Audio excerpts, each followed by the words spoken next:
Continuous physiological welfare evaluation of farmed fish during common aquaculture practices before and during harvest.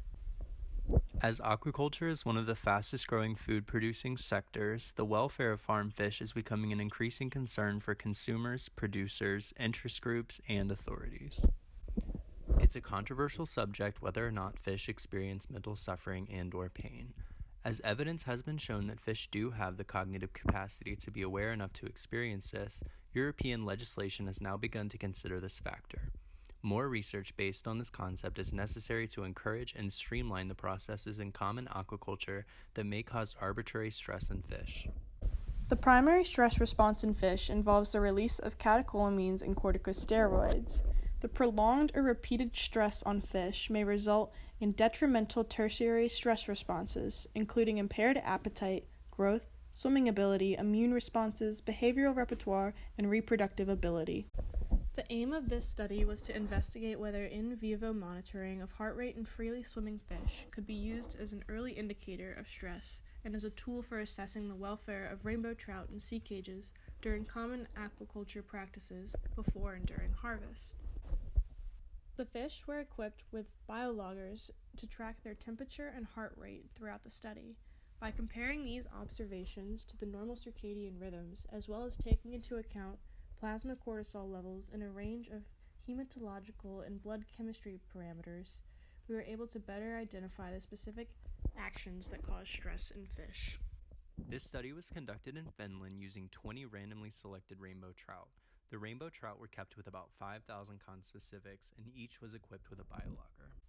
Heart rate and temperature were measured every 10 minutes from the biologger located on the underside of each fish. The fish with the biologgers were tagged with blue dots to facilitate identification.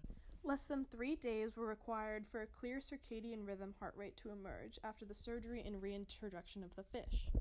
During the fed period, the mean heart rate was between 67 and 76 beats per minute, with an average circadian fluctuation of 27 beats per minute. During the fasting phase, the mean heart rate was lower at about 48 to 53 beats per minute, and an average circadian fluctuation of 25.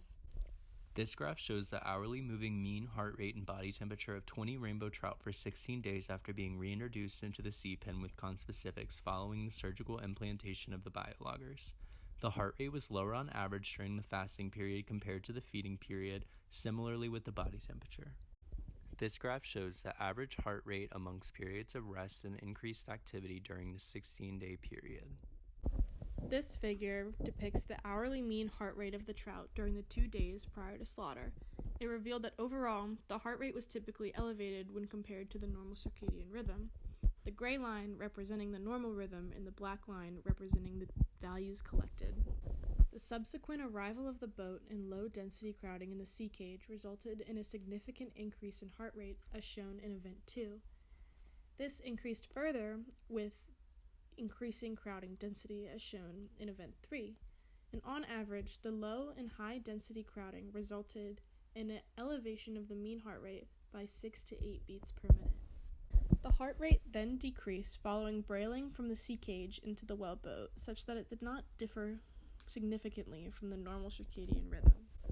The heart rate was then significantly elevated during transportation in the wellboat from the sea cage to the slaughterhouse.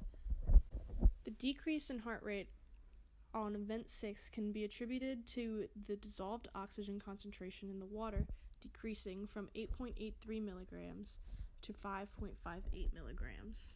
After transfer to the holding cage next to the slaughterhouse, the heart rate was significantly increased at around 25 beats higher than normal.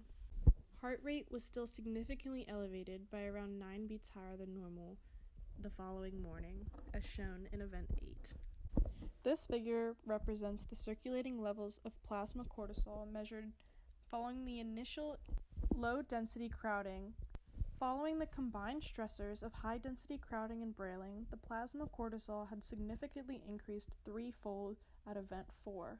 By Event 5, the plasma cortisol levels had reached 171 nanograms per milliliter. After the overnight recovery in the holding cage next to the slaughterhouse, the plasma cortisol had decreased significantly, but still remained twofold higher than the lowest levels measured the previous day. Following the combined stressors of brailing and the CO2 narcosis, the plasma cortisol again increased significantly to reach levels that were similar to the peak response observed during the wellboat transportation the previous day, as represented in Event 5. This table basically shows that after the combined stressors of the high-density crowding and brailing, the plasma sodium levels were elevated and the plasma potassium levels were significantly reduced when compared to the values measuring the low-density crowding. Sufficient time was necessary after insertion of the biologgers for normal circadian rhythm to be maintained. Heart rate control from the autonomic nervous system has previously been used as a welfare indicator, and circadian rhythms were found to be indicative of which aquacultural processes cause unnecessary stress. Tachycardia and bradycardia were found in fish held in hypoxic waters as well as being crowded respectively. Even after the fish had been given significant time to recover from the measured stressors, the level of plasma cortisol in the fish were abnormally elevated. These levels peaked just prior to slaughter, throughout narcosis, and during immersion into CO2-saturated water. Decrease in MCHC was caused by immature blood cells being released from the spleen via catecholamines. This study found that biologgers are useful in the investigation of stressors which divert from the normal physiological patterns of fish. The heart rate and plasma cortisol can potentially be used as a tool for measuring welfare of fish used in aquaculture.